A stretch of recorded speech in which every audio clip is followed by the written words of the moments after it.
ரவுண்ட்ஸில் just ஒரே ஒரு last, மற்ற எல்லாமே வின்னிங் ட்ரா.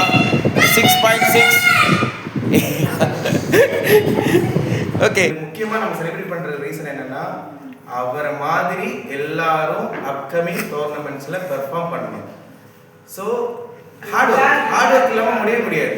ஸோ என்னென்னா, நான் வந்து ப்ராக்டிஸ் பண்ணும்போது அவர் கூட நம்ம ட்ரெயின் பண்ணிட்டு இருக்கும்போது ஒரு நாள் ஒன்று சொன்னேன் அவங்ககிட்ட, ஜிஷ்ணு, ஒரு டோர்னமெண்ட்டில்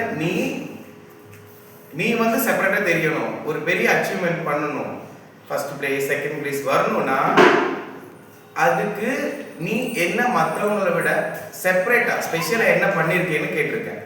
ஸோ யாருமே எதுவும் பண்ணதில்லை. ஸோ மற்றவங்களை எப்படி ஹார்ட் ஒர்க் பண்ணியிருக்கியா, மற்றவங்களோட அவங்க எல்லாருமே கிளாஸ் போகிறாங்க, எல்லாருமே லேர்ன் பண்ணுறாங்க, மற்றவங்கள டிஃப்ரெண்டாக என்ன பண்ணியிருக்கேன்னு கேட்கும்போது அது வரைக்கும் அவன் ஒரு டவுட்ஃபுல்லாகவே இருந்தான். பட் அதுக்கு அப்புறமா ரெகுலராக நான் ஒரு டிஃப்ரெண்டாக மற்றவங்கள விடையும் ப்ராக்டிஸில் இம்ப்ரூவ் பண்ணணும், டைம் நிறைய செஸ் கொடுக்கணும்னு ப்ராக்டிஸ் பண்ணிகிட்டே இருந்தான்.